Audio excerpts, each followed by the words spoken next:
Chapter 4 Rising Sun Insignia. Nancy stared at the disheveled room for a moment, shocked and surprised. Then she retreated silently, waved to Bess and George, and hurried to the front door. With a quick goodbye to Mr. Kikichi, who looked angry, the girls left Moto's shop. Outside, Nancy told what she had seen. "Let's walk around the place. Perhaps we can pick up a clue as to what happened," she suggested. 2 cars were parked in the driveway to the right, and several tire tracks led to the street. Nancy examined them closely. An unusual one caught her eye. "It has a rising sun insignia," she thought. "I wonder whether those tires came from Japan." She checked the tires of the 2 parked autos, but neither had treads with a rising sun mark.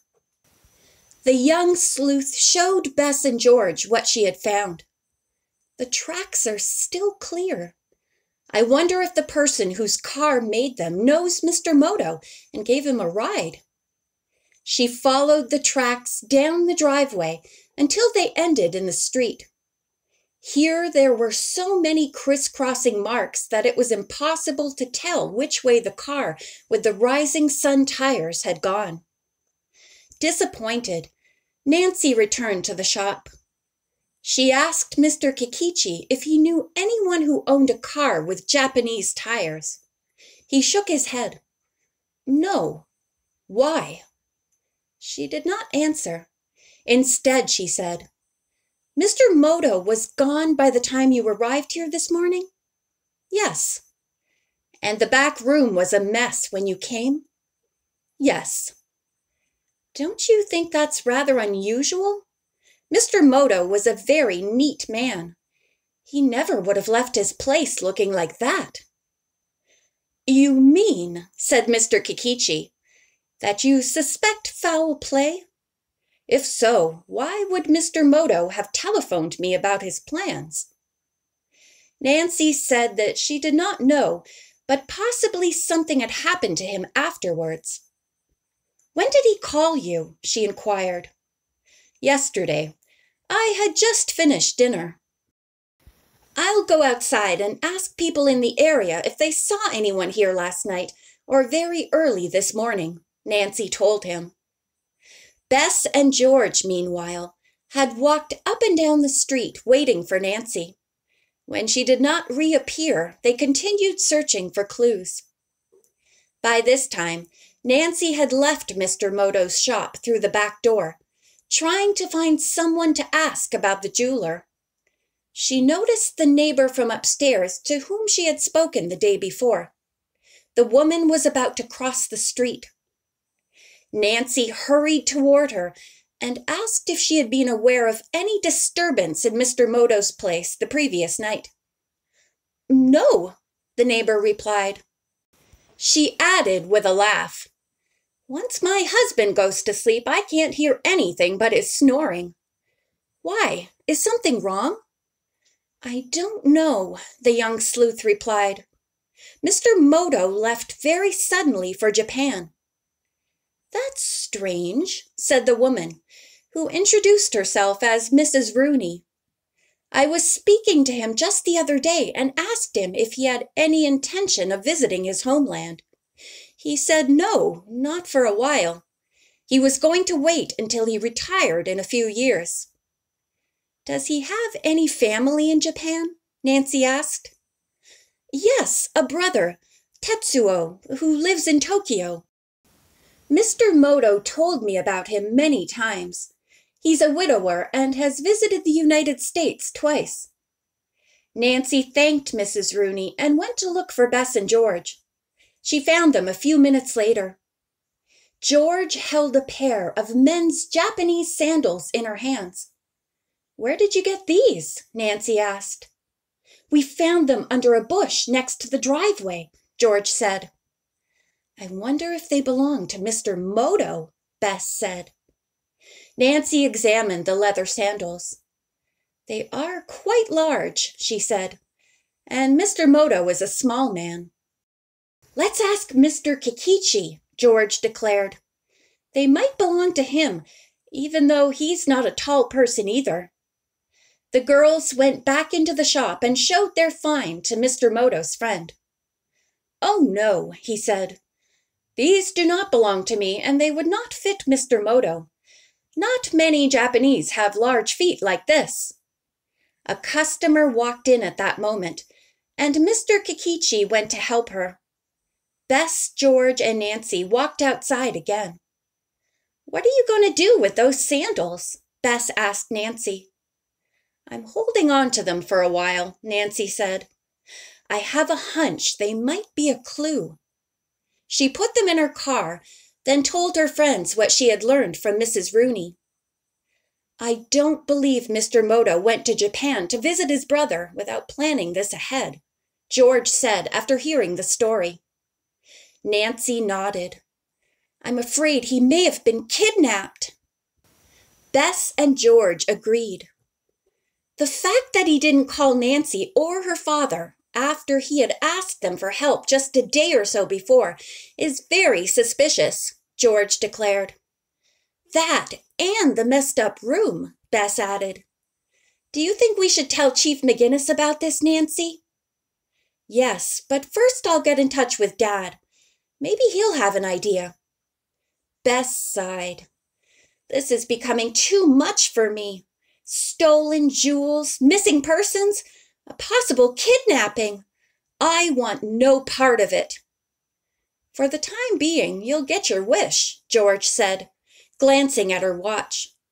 "We promised your mother we would take her shopping. Did you forget?" "I'll drive you home," Nancy offered. "Oh no, we'll walk," Bess said. "It isn't far. You go back to your sleuthing so you'll be all finished when we see you later." Nancy grinned. "I doubt that I'll be that lucky."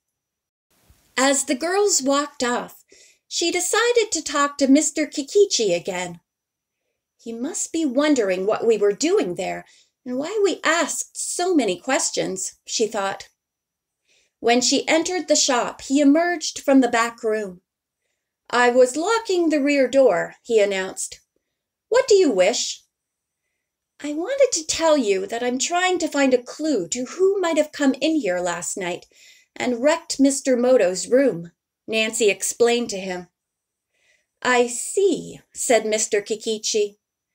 He looked at her but made no comment except to say that he would straighten up the room when he had a chance. Nancy promised she would be in touch with him in case she heard from Mr. Moto, then left. She drove to her father's office and told him what she had seen. "It certainly appears suspicious," he agreed. "It's possible there was foul play, and Mr. Moto was taken to Japan by force. I'll get in touch with the airlines and see what I can find out.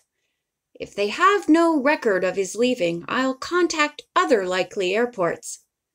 I'll also check on Mr. Kikichi and notify the police." Nancy said goodbye to her father, but did not go home. Instead, she decided to follow up the clue of the Rising Sun tire.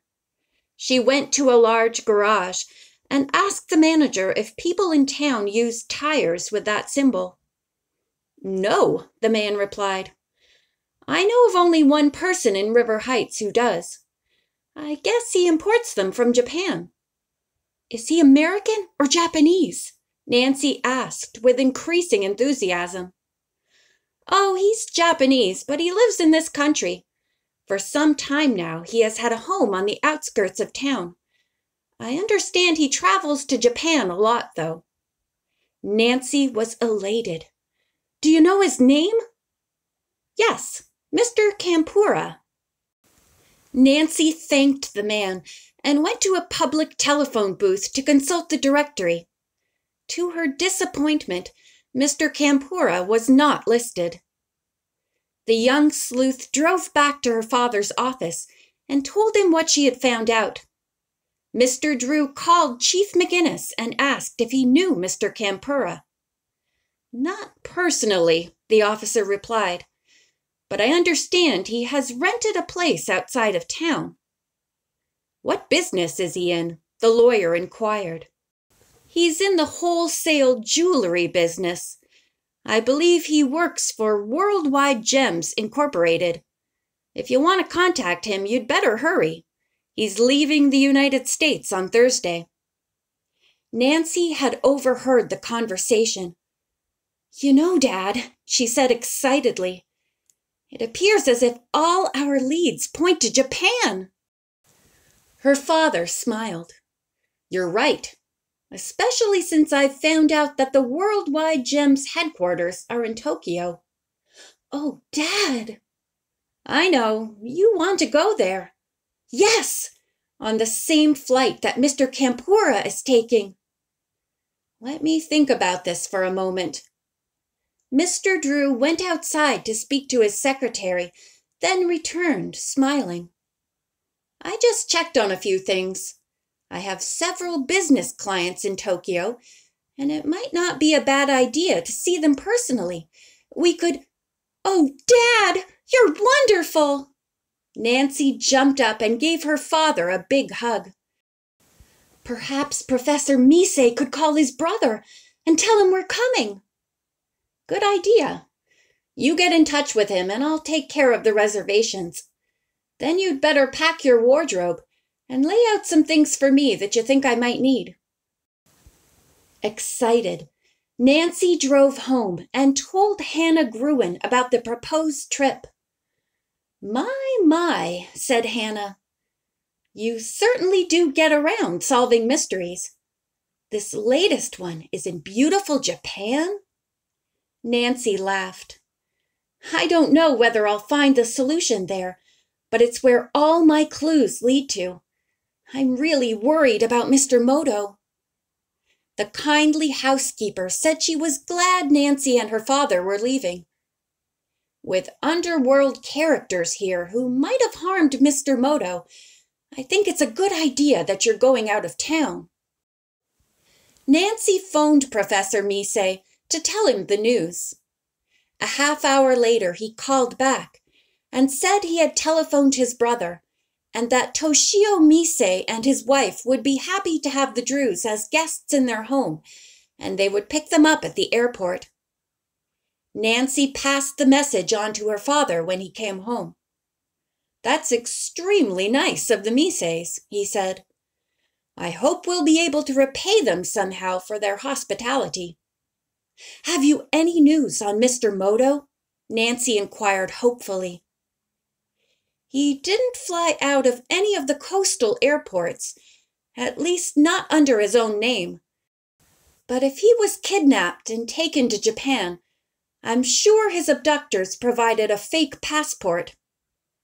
"Which would make it even harder for us," Nancy said. "Oh, I do hope we find out what happened to him."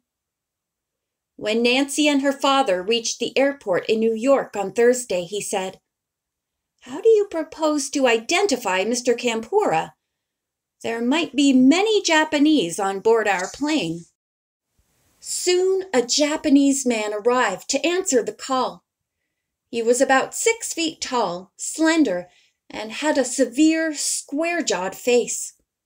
He reminded Nancy of Genghis Khan's cruel raiders of ancient times. Mr. Drew turned to his daughter and whispered, "Nancy, don't ever tangle with him." The Drews hurried away before Kampura could learn that the call was a fake. "Dad," Nancy said, "remember I told you about the sandals Bess and George found in Mr. Moto's driveway?" "Yes." "They were rather large for a Japanese man, yet they were made in Japan." "Many sandals are." "But these were not the kind usually sold in our country." "I see what you mean. You think they might belong to Mr. Kampura because he's very tall?" "Yes."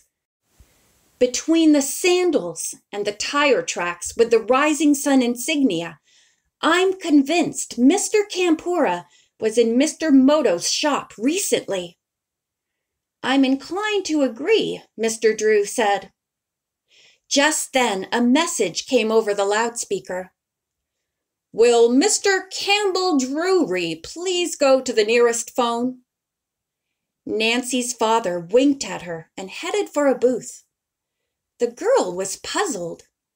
Slowly she followed her father and watched him pick up the receiver. Why had he answered the call? Suddenly an idea came to Nancy. She recalled that Campbell was her father's middle name, which he never used. Clever, she thought to herself, a smile spreading across her face. Dad must have instructed his office to use that name in case they had a message for him before he left. This way he could not be identified, Nancy thought. I wonder what the message is. End of chapter 4.